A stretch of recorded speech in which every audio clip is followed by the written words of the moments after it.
Dead Pixels, an indie survival horror game brought to us by CSR Studios, located in Scotland, a sort of combination between the two games Golden Axe and Resident Evil. Unfortunately, not in the way that it would have Axe Battler running around Arkley Manor trying to rescue a Tyrus sandwich. Just look at that lettuce.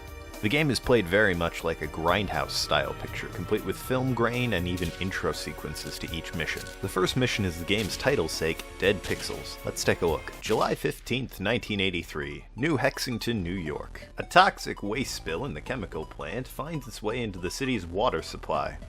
3 days later, the recently deceased rise from their graves. And might I say, that is a fine suit considering it's been buried for God knows how long. Within the week, only 5% of the people can be considered alive, along with a very dedicated census man, apparently. A group of survivors on the other side of the city have a way out. Now, I'm not exactly a gambling man, but I'm gonna take a shot in the dark here anyway and say it's that helicopter positioned behind them. Using a map, you have found the quickest way to the survivors. But first, you will have to fight your way through the horde. Right off the bat, this game does something very good, which is tell you how many streets away you are from salvation. This builds tension and drives you to keep getting closer and closer to your destination, when you could just save the game and come back later. As I said, the game plays very much like Golden Axe, with the exception of it doesn't have that giant go sign whenever you kill all the enemies on screen. You can just run right past them. Furthermore, there's a shop system that allows you to buy upgrades, new weapons, and ammo. There's even a little mechanic where each shopkeeper wants something special, although at times it can get a little silly. Oh really? You'd like a chainsaw? I'd like one too, so I could shove it in your face and steal all your stuff. But we can't have what we want, can we? In all seriousness, one of the best things you can do early on in the game is just to run past these guys and only search buildings for things like ammo and medkits. Well, that's the first level done.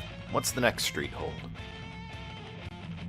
Oh crap! I seem to have stumbled upon a group of 6 men whose first idea when the zombies started showing up was to rip their shirts off and start flexing at them. Oh no, they're coming! I know just what to do! Ha ha! Eat pectorals, you zombie fiends!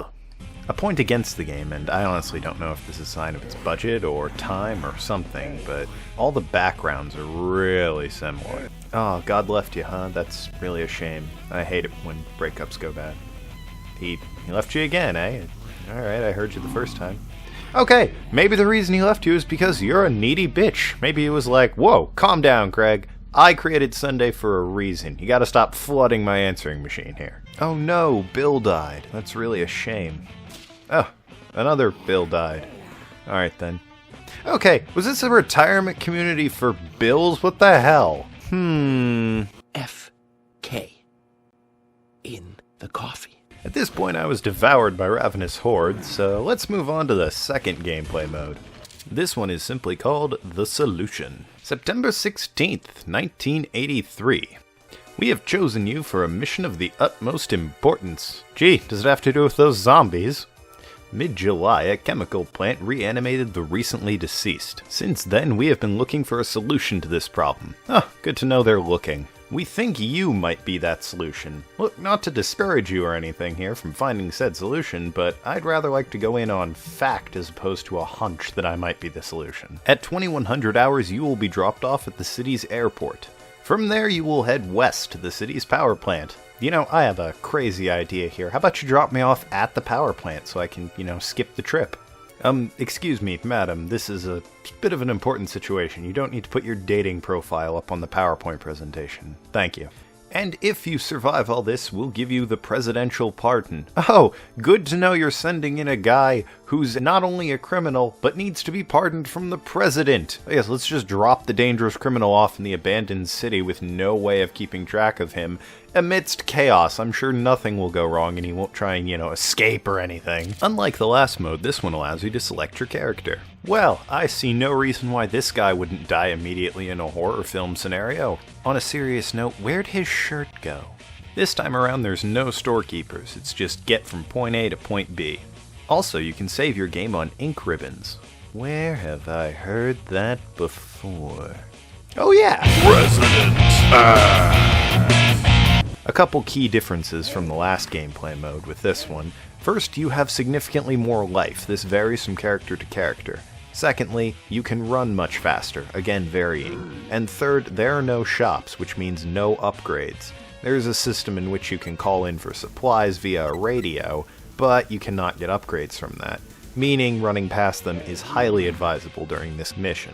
So, due to circumstances beyond my control, I did surprisingly well in this game mode, by which I mean I made it a little more than halfway. What you need to do is get to the power plant and apparently activate some sort of self-destruct mode, either nuking the city or some nonsense like that, and then get back to where they dropped you off. Again, really seems like they could have, skipped a step and dropped me off at the power plant, but I digress. This results in you having to progress back through all the streets you just managed to get through, only this time there's even more zombies. Further reasons not to shoot them all. One could make the argument that you need strategy to get through this next part, because those supply drop-offs I mentioned earlier take one street before you can actually get to them. This creates a weird effect in which you need to predict what you will need before you get to the next area, and consequently I died as a result. But I died a hero, dammit. A shirtless forced to do this by his government hero. Finally, we take a look at The Last Stand. Perfect for a zombie survival game, right? After days of fighting, the survivors were close to the airport. You'll notice none of the guys I played as are in that group. Unfortunately, the airport was surrounded by a horde like they had never seen before. Without anyone saying anything, Hurley got the attention of the horde with a ghetto blaster and lured them into the mall opposite the airport.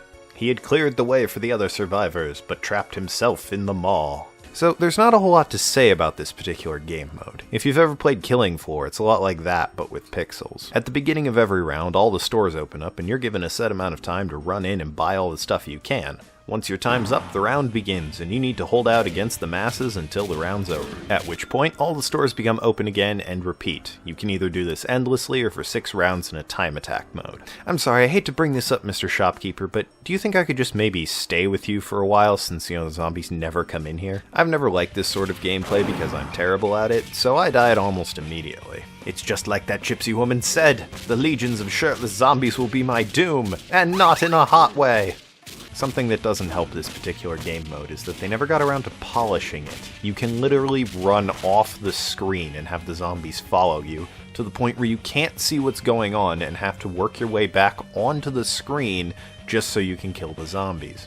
So that's Dead Pixels. In my opinion, a legitimately fun game if a few bugs and gameplay problems. They could have put a little more work into it, but for an independent game made on the cheap, it's very well done, and I highly recommend getting it, if only for the kick-ass soundtrack. Check the link in the description below. Dead Pixels is available from these fine distributors at these fine prices. My name's Tokenlad, thank you so much for watching. This has been Dead Pixels on Lazy Indie Sunday, and I will see you next time.